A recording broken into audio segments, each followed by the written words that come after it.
Zone RTI media. నమస్కారం, వార్తలకు స్వాగతం. ముందుగా ముఖ్యాంశాలు. కేంద్ర మంత్రి కిషన్ రెడ్డి మీడియా సమావేశం, పలు అంశాలపై వివరణ.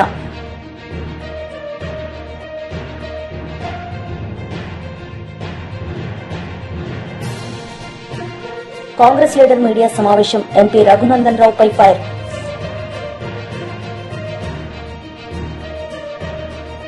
కేంద్ర మంత్రి కిషన్ రెడ్డి మీడియా సమావేశం నిర్వహించారు. ఈ సందర్భంగా పలు అంశాలపై ఆయన మాట్లాడారు. ఈ రకంగా తెలంగాణలో, ఆంధ్రలో ఉన్నటువంటి అన్ని గ్రాడ్యుయేట్స్ కాన్స్టిట్యున్సీలలో భారతీయ జనతా పార్టీ గెలిచేది.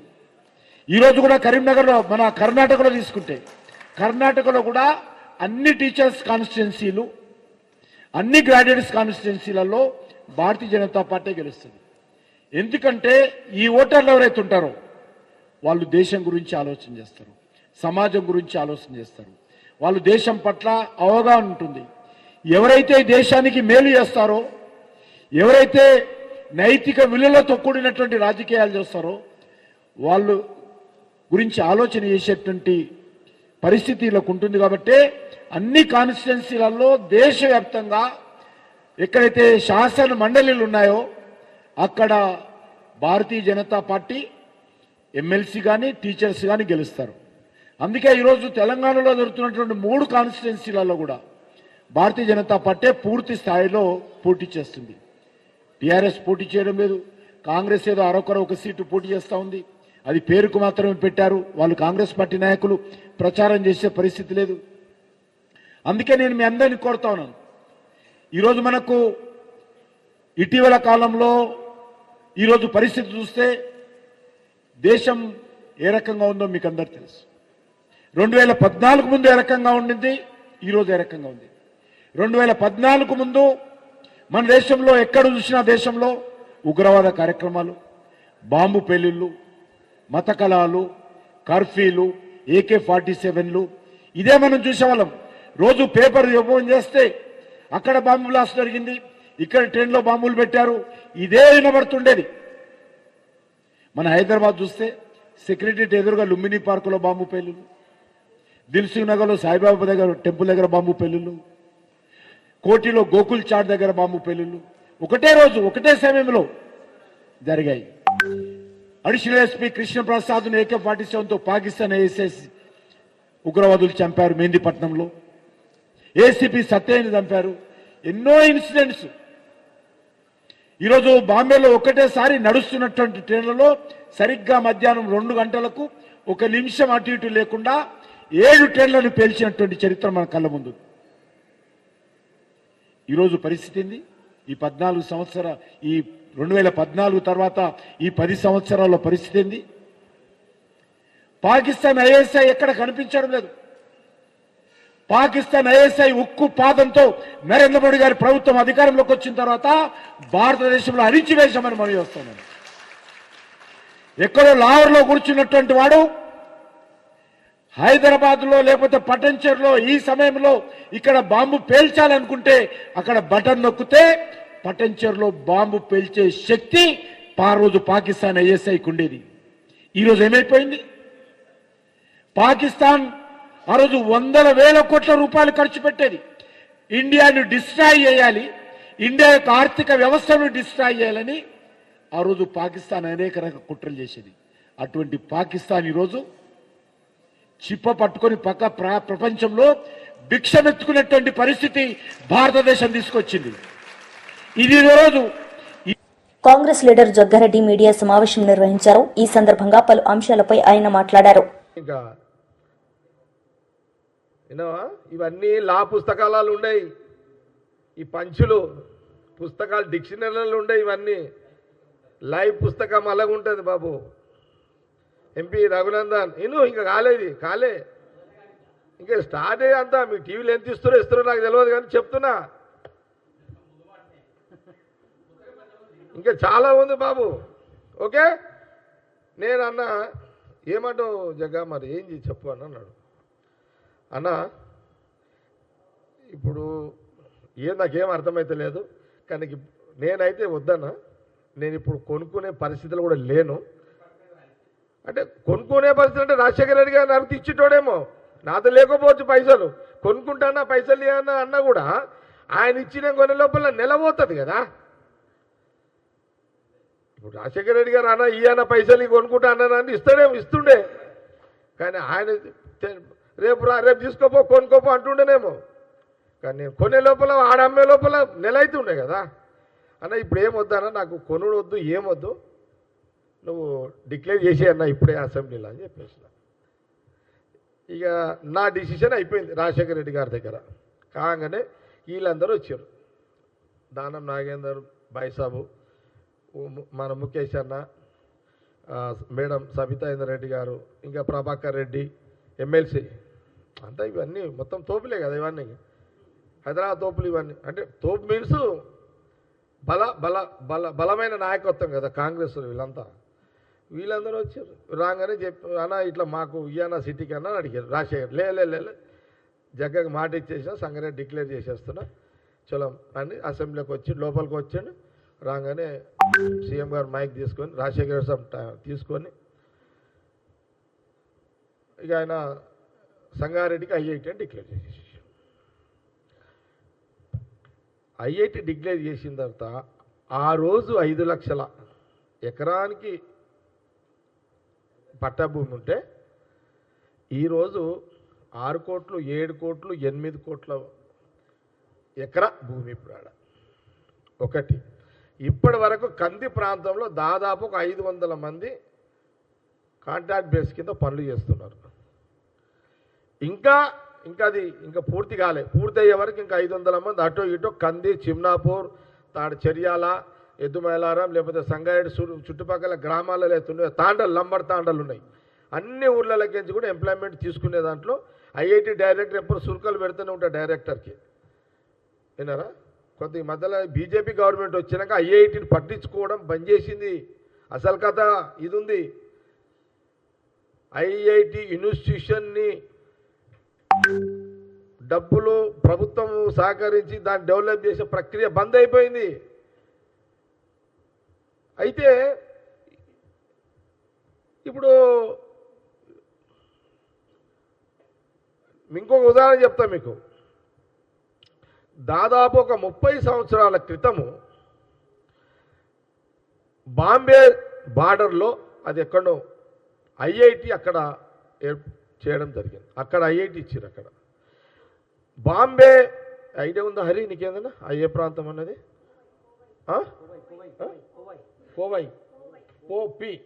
కోవై అంటే బాంబేకి ఎన్ని కిలోమీటర్లు? బాంబేకి ఎంత? అవుట్స్కర్ట్స్లో ఉంటుంది. ఆ రోజు ఆ 30 ఏళ్ళ కిందట బిఫోర్ ఇచ్చిన ఐఐటి బాంబే పేరుంది కోవై దగ్గర, అది అడవి. 15 సంవత్సరాల తర్వాత అది మహానగరం అయిపోయింది. అది గ్రేటర్ ముంబై. అది మాజీ మంత్రి దేవినేని ఉమామహేశ్వరరావు మీడియా సమావేశం నిర్వహించారు. ఈ సందర్భంగా పలు అంశాలపై ఆయన మాట్లాడారు. కటకటాల పాలయ్యాడు. పెద్ద సైకో డైరెక్షన్లో చిన్న సైకో కటకటాల పాలయ్యాడు. బొత్సల అర్జునుడు గన్నవరం ఇన్ఛార్జిగా పనిచేస్తూ ఉన్న సమయంలో చావు బతుకుల్లో హాస్పిటల్లో ఉన్న సమయంలో ఈ సైకో బ్లేడ్ బ్యాచ్ వైసీపీ నాయకులతో, వందలాది మంది వైసీపీ సైకో బ్యాచ్తో గన్నవరం పార్టీ కార్యాలయం మీద దాడి చేయించడమే కాకుండా దగ్గరుండి కార్లు తగలబెట్టించి ఆఫీసును తగలబెట్టి ఎన్ని అరాచకాలకు పాల్పడ్డారు, ఎంత అరాచకానికి పాల్పడ్డారు. స్వయంగా అక్కడ ప్రజలందరూ కూడా జగన్ రెడ్డి మొన్న ఎన్నికల్లో వంశీని ప్రజలకు పరిచయం చేస్తూ మంచివాడు, సౌమ్యుడు, నాకు స్నేహితుడు, మంచి స్నేహితుడు అంట. 33,000తో ప్రజలు ఓడించారు. అన్నం పెట్టిన పార్టీ, కన్న తల్లి లాంటి పార్టీ విజయవాడ పార్లమెంట్లో ఓడిపోతే నీకు రాజకీయ భిక్ష పెట్టి గన్నవరంలో తెలుగుదేశం పార్టీ కార్యకర్తల నాయకుల కష్టంతో శ్రమతో గెలిచి 2 సార్లు పార్టీ కార్యకర్తలకి నాయకులకి వెన్నుపోటు పొడిచి శ్రీరంగ నీతులు చెప్తావా? నువ్వు చేసిన అరాచకాలు, నువ్వు చేసిన దోపిడీ, భూ కబ్జాలు, విమానాశ్రయం బాధితులు, అక్కడ భూములు ఇచ్చిన బాధితులు వాళ్ళ భూములు కూడా కొల్లగొట్టి గ్రావులు అమ్ముకున్నావు. సెంటు పట్టా పేరుతో పేదవాడికి ఇచ్చిన పొలం కూడా 10 లక్షలది 50 లక్షలకి ప్రభుత్వానికి అంటగట్టి మళ్ళీ మెరక పేరుతో 100 కోట్లు దోపిడీ చేసావు. పోలవరం మట్టి, పట్టిసీమ కాలవ, పందికొక్కుల్లాగా నువ్వు నీ అనుచరులంతా కూడా దోచుకున్నారు. బ్రహ్మలింగం చెరువు, దేవుడు బొమ్మలు కూడా, అక్కడ దేవుడు విగ్రహాలు, పురాతనమైన దేవాలయం. హైకోర్టు కూడా చివాట్లు పెట్టి మొట్టికాయలు వేసింది మీకు. ఆ బ్రహ్మలింగం చెరువు మట్టి, ఆ పోలవరం గట్లు మట్టి, పట్టిసీమ కాలువలో పోలవరం రైట్ కెనాల్ గ్రావెలు పందికొక్కుల్లాగా 100 కోట్లు దోపిడీ చేశారు. ఇవన్నీ కూడా విజిలెన్స్ ఎంక్వైరీలో ఇమ్మీడియట్గా కేసెస్ బుక్ చేయాలా? ఇటువంటి అరాచక శక్తులు, ఇటువంటి సైకోలు, ఇటువంటి దోపిడీ కార్యక్రమాలు చేసేవాళ్ళు ప్రజా జీవితంలో ఉండడానికి అనర్హులు. మీ పాపం బద్దలై ఫిర్యాదుదారుణ్ణే కిడ్నాప్ చేసి సాక్ష్యాలు చెప్పిస్తావా? చట్టం అంటే గౌరవం లేదు, వ్యవస్థలంటే గౌరవం లేదు. పెద్ద సైకో జగన్ అయితే చిన్న సైకో వంశీ. ఇదా నీ 2.0? ఇదా నీ అరాచకాలు? ఆ పాపాల ఫలితమే నీ అరెస్ట్ వంశీ. చట్టబద్ధంగా అర్ధరాత్రి పూట పోలీసులు గోడలు దోకలా, కరోనా సమయాల్లో డైఫర్లో నేచర్ కాల్కి వెళ్ళమని చెప్పలా పోలీసులు, లేకపోతే కొల్లు రవీంద్రాన్ని అరెస్ట్ చేసి తప్పుడు కేసులు పెట్టి 70-80 రోజులు జైల్లో పెట్టలా, అక్రమ ఎన్ని చేయించావు? నరేంద్రని కరోనా టైంలో చేయించావు, అచ్చెన్నాయుడిని ఫైల్స్ ఆపరేషన్ అప్పుడు చేయించావు. ఇవాళ సంకల్ప సిద్ధి, ఎన్ని కోట్ల కుంభకోణం అది?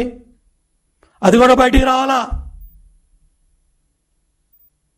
అరే పుచ్చలపల్లి సుందరయ్య గారిని ప్రాతినిధ్యం వహించిన నియోజకవర్గం గన్నవరం. అటువంటి నియోజకవర్గంలో నువ్వు చేసిన పాపాలు, కుట్రలు. టీడీపీ లీడర్ జవహర్ మీడియా సమావేశం నిర్వహించారు. ఈ సందర్భంగా పలు అంశాలపై ఆయన మాట్లాడారు. లేదనేది ఆయన ఒక హిస్టరీ చూస్తే తెలుస్తా ఉన్న పరిస్థితి.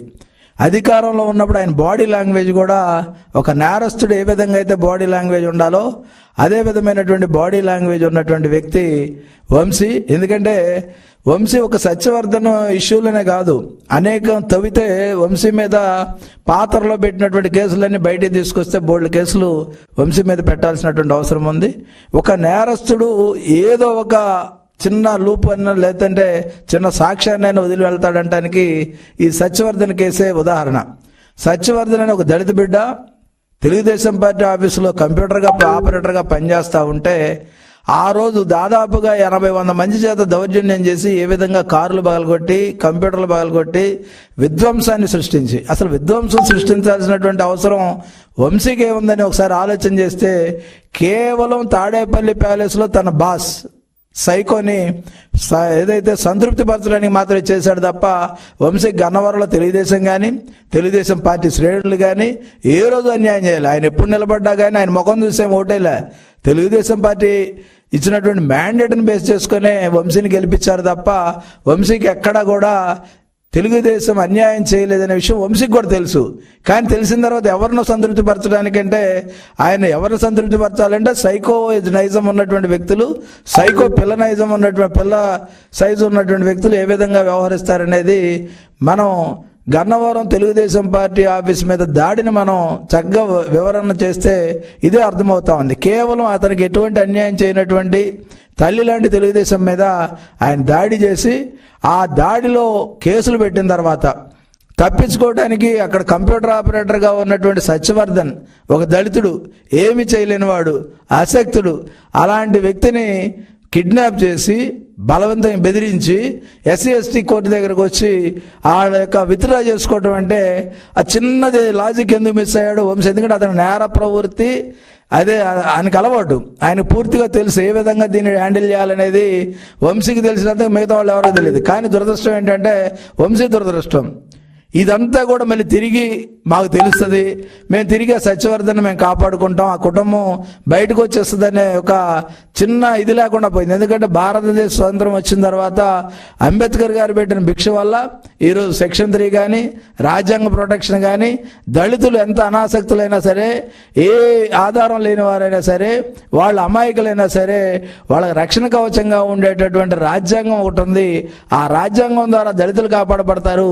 అదేవిధంగా తెలుగుదేశం పార్టీలో చంద్రబాబు నాయుడు గారి నాయకత్వంలో పరిపాలన సాగిస్తున్నటువంటి ఆంధ్రప్రదేశ్లో దళితులకు అండ ఉంటుందనే విషయాన్ని మర్చిపోయి సత్యవర్ధన్ని కిడ్నాప్ చేయడం అనేది చూస్తూ ఉంటే బరిదగింపు అనేది ఏ స్థాయికి వెళ్ళింది అనేది మనం అర్థం చేసుకోవచ్చు.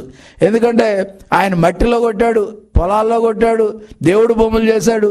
ఒక ఊరు ఒక వాడని కాదు, గన్నవరం నియోజకవర్గం తన సంస్థానంగా చూసి జగన్మోహన్ రెడ్డి ఏ విధంగా అయితే రాష్ట్రాన్ని దోచుకున్నాడో. ఎమ్మెల్యే కాస్ మహేష్ రెడ్డి మీడియా సమావేశం నిర్వహించారు. ఈ సందర్భంగా పలు అంశాలపై ఆయన మాట్లాడారు.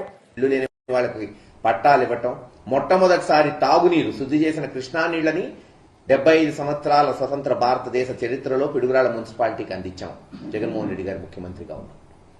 మరి ఈ కోణంలో పిడుగురాళ్ల మున్సిపాలిటీ 33 వార్డులుంటే చైర్మన్ గా సుబ్బారావు గారిని, ఆర్యవైశ్యుల్ని, వైస్ చైర్మన్లు కూడా ఓసీలు వస్తే ఒక దాంట్లో ముక్కంటి గారు ఎస్సీ, ఒక దాంట్లో జిలానీ ముస్లింని నామినేట్ చేశాం ఆ రోజు కౌన్సిలర్స్ నుంచి. దురదృష్టకరం, ఎలక్షన్ అయిన తర్వాత మొన్న లోకల్ మన జనరల్ బాడీ అయిపోయిన తర్వాత, జనరల్ ఎలక్షన్స్ అయిన తర్వాత మన వైస్ చైర్మన్ ముక్కంటి గారు చనిపోవటం, అది ఖాళీ రావటం అందరికి తెలిసిన విషయమే. పోయిన నెలలో ఎలక్షన్ పిలిచారు ఎలక్షన్ కమిషన్. 33 కౌన్సిలర్స్ లో 32 మంది వైఎస్ఆర్సీపీకే ఉన్నారు, ఒకటి తెలుగుదేశం మారారు ఎలక్షన్ ముందు. ఈ 32 మంది కూడా మాతోనే ఉన్నారు. మరి అటువంటి తరుణంలో ఈరోజు పిడుగురాళ్ల మున్సిపాలిటీకి పోయిన నెలలో వైస్ చైర్మన్ ఎన్నిక వస్తే 33 కౌన్సిలర్స్ లో 32 మంది వైఎస్ఆర్ కుంటే అవలీలగా జరగాల్సిన ఎన్నిక. కానీ ఆ రోజున కౌన్సిలర్స్ అందరూ వైస్ చైర్మన్ ఎన్నుకోవడానికి పోతే అధికారులను బెదిరించి వాళ్ళ చేత పోస్ట్పోన్ చేయించారు ఎన్నికని. అధికారులు కూడా ఎలా ఉన్నారంటే వాళ్ళు రాస్తారు, బీఫామ్ ఇవ్వలేదు కాబట్టి టైంకి పోస్ట్పోన్ చేస్తారంట. బీఫామ్ ఇవ్వకపోతే నామినేషన్ క్యాండిడేట్ ఇండిపెండెంట్ అవుతాడు, బీఫామ్ ఇవ్వకపోతే ఎలక్షన్ పోస్ట్పోన్ చేయాలని లేదు. అంటే వాళ్ళకి రాయటం కూడా చేతకాల, ఎందుకు పోస్ట్పోన్ చేస్తున్నాం అని. దాన్ని బట్టి అర్థమవుతుంది ఎలా ఒత్తిడి ఉంది తెలుగుదేశం నాయకుల గురించి. స్థానిక ఎమ్మెల్యే ఎరపతినేని శ్రీనివాసరావు గారి దగ్గర నుంచి మరుసటి రోజు చేశారు.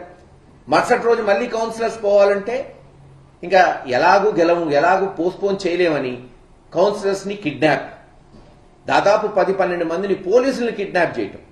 ఎంత విడ్డూరం అంటే ఎట్టుందంటే, దొంగతనం చేస్తే దొంగల్ని పట్టుకోమని పోలీసుల దగ్గరికి పోతాం, పోలీసులే దొంగతనం చేస్తే ఎవరి దగ్గరికి పోవాలా జనం, అలా ఉంది. పోలీసులే కిడ్నాప్ చేశారు కౌన్సిలర్స్ ని. ఆ రోజు అందరి వాయిస్లు, వీడియో రికార్డింగ్లు, ఆడియో రికార్డింగ్లు నేను పెట్టడం జరిగింది. మళ్ళీ ఆ రోజు పోస్ట్పోన్ చేశారు. మళ్ళీ రేపు సోమవారం ఎన్నికలు వచ్చినాయి. నేను నిన్న కౌన్సిలర్స్ అందరినీ పిలిచాను, ఏం చేద్దాం అబ్బాయి, మరి ఎన్నిక వచ్చింది, ప్రజాస్వామ్యంలో ఎన్నికలు వస్తేనే కదా పాలు పంచుకునేది, ఎవరిని నిలబెట్టుకుందామని.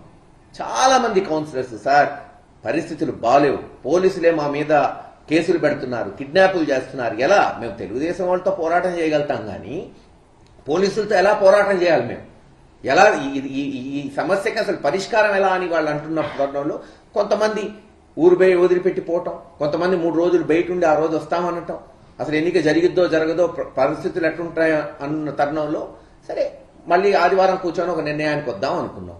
ఈ లోపల యథావేచ్ఛగా మళ్ళీ తెలుగుదేశం నాయకులు బెదిరింపులు, మళ్ళీ పోలీసులు కిడ్నాప్. ఈరోజు చూశారు మీరందరు వీడియో కూడా. మహిళ, మా కౌన్సిలర్ భార్య నైట్ ఈ వీడియో అఫ్కోర్స్ అందరికీ చేరింది, ఆమె వాయిస్ వినపడింది. తన భర్తని నిన్న రాత్రి మాచవరంలో ఉంటే, పిడుగురాళ్ళలో కాదు మాచవరం గ్రామం, వాళ్ళ అమ్మగారింట్లో ఉన్నారు. ఎందుకు ఈ తలకాయ నొప్పులు పిడుగురాళ్ళని అక్కడికి మాచవరంలోని 3 కానిస్టేబుల్స్ పోయి అతనికి అసలే కాలు బాగలేదు, యాక్సిడెంట్ అయింది, అతన్ని ఎత్తికెళ్లి కిడ్నాప్ చేసి ఇలా ఒక్కొక్కళ్ళ ఘట్టం. ఇంకో కౌన్సిలర్ హైదరాబాద్ లో ఉంటే వాళ్ళ తమ్ముళ్ళని వాళ్ళ అన్నని తీసుకొచ్చి పోలీస్ స్టేషన్ లో కూర్చోబెట్టి నువ్వు వస్తావా సస్తావా? ఏముంది? చిన్న ఎన్నిక, వైస్ చైర్మన్ ఎన్నిక. ఈ రోజు అది వైఎస్ఆర్సీపీ గెలిచినందువల్ల వెంటనే జగన్మోహన్ రెడ్డి గారు సీఎం అయిపోరు కదా, లేదు చంద్రబాబు నాయుడు గారు ఏం దిగిపోరు కదా. కానీ తెలుగుదేశం ప్రభుత్వం సంకేతం పంపించుండొచ్చు. ఎస్, ఎవరుంటారో మెజార్టీ వాళ్ళు వెళ్ళిపోతారు, ప్రజాస్వామ్య పద్ధతిలో ఎలక్షన్లు జరగాలని ఒక మంచి సంకేతం. మరి వయసులో పెద్దవాడు, అత్యంత అనుభవం ఉన్న చంద్రబాబు నాయుడు గారు ఒక మంచి సంకేతం ఇచ్చుండొచ్చు, కానీ ఇవ్వలేదే. చిన్న ఎన్నికను కూడా మేము రాజకీయం చేస్తాం, వదలం, భయభ్రాంతులు చేస్తాం, డబ్బులు ఇచ్చి కొంటాం ఎట్టా. బీఆర్ఎస్ లీడర్స్ మీడియా సమావేశం నిర్వహించారు. ఈ సందర్భంగా పలు అంశాలపై ఆయన మాట్లాడారు. ఇది ఆర్థిక శక్తిలో, ఆర్థిక శాఖలో భవిష్యత్తు కోసం చేసే దాంట్లో చేయాల్సిన అవసరము, ఏ మేరకు చేయాల్సిన బాధ్యత, ఈ రెండు గుర్తించకుండా మాట్లాడితే ఏమంటారు? అమ్మా, మీరు ఆర్థిక శాఖ మంత్రులుగా అంటే ప్రభుత్వం వచ్చే నాటికి 2014 నాటికి దేశ సంపదలో దేశం యొక్క అప్పులు 46%. 100 రూపాయల ఆదాయం ఉంటే 46 రూపాయలు అప్పులుగా ఉండే. ఇప్పుడు ఏ ముఖం పెట్టుకొని ఈరోజు 100 రూపాయల ఆదాయానికి 85-84 రూపాయల అప్పులు తీసుకున్నారు కదా, దీనికి సమాధానం ఎలా చెప్తారు? అప్పులు పెరిగినంత మాత్రాన బాగాలేవని చెప్పే స్థితిలో ఉంటే రాష్ట్రం, తెలంగాణ రాష్ట్రం, ప్రత్యేక రాష్ట్రం ఏర్పడిన తర్వాత ఈరోజు 12 రాష్ట్రాల కంటే మెరుగైన, 12 కాదు, ఇది 11వ రాష్ట్రం. 11వ రాష్ట్రం అంటే 29 అంటే 18, 1 7, 25 ప్రాంతాల రాష్ట్రాల ఆర్థిక స్థితిగతుల కంటే మెరుగైన స్థితిగతులు ఉన్నాయని కేంద్ర ప్రభుత్వము, సిఏజీ, తర్వాత విదేశీ సంస్థలు ఇచ్చిన జ్ఞాపకాలు అంటే రిపోర్ట్స్ లేవా? నా దగ్గర ఉన్నాయి, పంపించమంటారమ్మా? నేను పంపిస్తాను. మీరు చెప్పిందే, మీ ప్రభుత్వాలు చెప్పలే. 29 రాష్ట్రాలు, 6-7 కేంద్రపాలిత ప్రాంతాలు, 36లో 11 రాష్ట్రాల కంటే మెరుగైనది ఎంతో తెలుసా? 100 రూపాయల సంపద అయితే 27 రూపాయల అప్పులే ఉన్నాయి. మీరు దేశంలో 100 రూపాయల సంపదకు 85 రూపాయలు అప్పు చేసిన చరిత్ర కలిగిన వాళ్ళు ఏం ముఖం పెట్టుకొని మాట మాట్లాడతారు? ఇది ప్రజలను తప్పు పట్టి చేయడానికే కదా, మోసం చేయడానికే కదా, బాగాలేదని చెప్పడానికే కదా. రాజకీయాలు ఐ అండర్స్టాండ్, బట్ రాజకీయాలు ప్రజలను తప్పుదో పట్టించడానికి కాకుండా ప్రజలను మేల్కొల్పే విధంగా, ప్రజలను చైతన్యపరిచే విధంగా, పర్ఫార్మెన్స్లు బాగుండే విధంగా చేసేదాంట్లో వాడుకోవాల్సిన దీన్ని మీరు వేరే కోణంలో మాట్లాడుతున్నారు. ఏమమ్మా, ఇక దేశం సంఖ్య చెప్పాను, రాష్ట్రం సంఖ్య చెప్పాను. ఇదిగో ఇది ప్రపంచంలో ఉన్న దేశాల అన్నిటి యొక్క ఆర్థిక స్థితిగతి. ఆ దేశం యొక్క సంపదకు, ఆ దేశం చేసే అప్పులకు ఓ నివేదిక ఇస్తాను. పంపమంటారా? చూస్తారా? మీరెక్కడో ఈ దేశాన్ని కొల్లగొట్టిపోయిన వాళ్ళ దేశంలో చదువుకొని ఏదో బాగా చేస్తున్నారని మాట్లాడుకునే వాళ్ళు, మాలాంటి వాళ్ళు ఇసుక మీద ఆలు నేర్చుకున్న వాళ్ళు గ్రామాలలో ఎటువంటి పరిస్థితుల్లో మాకు బాగా తెలుసు. మేమేం ఆర్థిక శాస్త్రం చదవలే, కానీ సామాన్య ప్రజల జీవన ప్రమాణాల గురించి, సామాన్య ప్రజల అవసరాల గురించి ఎంతో కొంత తెలుసుకుంటున్నాం. కాబట్టే ఈరోజు మిమ్మల్ని ప్రశ్నించే హక్కు ఈ ప్రజాస్వామ్యం ద్వారా మాకు వచ్చింది. ఈ తప్పుతో చేయకండి. ఉన్నాయి ఇలా సంపన్న దేశాలు ఉన్నాయి, పేద దేశాలు ఉన్నాయి, మధ్యతరగతి దేశాలు ఉన్నాయి, అప్పులు ఉన్నాయి, అభివృద్ధి ఉంది, సగటు ఆదాయం ఈ దేశంలో. తెలుసా ఎలా పెరుగుతుంది? ఎలా పెరుగుతుంది? అభివృద్ధి అవుతుంది కదా. సగటు ఆదాయం ఏ స్టేజ్లో ఉంది? మనం 4 రాష్ట్రాల కంటే 5వ రాష్ట్రంగా ఉన్నాం 35 ప్రాంతాలలో. ఆ 4 రాష్ట్రాలు కూడా ఏవి? ఒకటి గోవా ఇంకోటి అండమాన్ ఏదో ఉన్నట్టున్నది. ఆ తర్వాత ఢిల్లీ మన పంజాబ్ క్యాపిటల్. వార్తలు ముగించే ముందు ముఖ్యాంశాలు మరోసారి. కేంద్ర మంత్రి కిషన్ రెడ్డి మీడియా సమావేశం, పలు అంశాలపై వివరణ.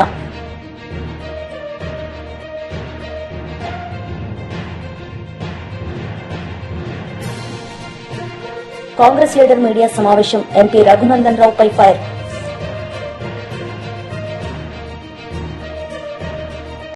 ఈ వార్తలు ఇంతటితో సమాప్తం. తిరిగి ప్రసారమయ్యే వార్తల్లో మళ్లీ కలుద్దాం. అంతవరకు సెలవు. నమస్తే.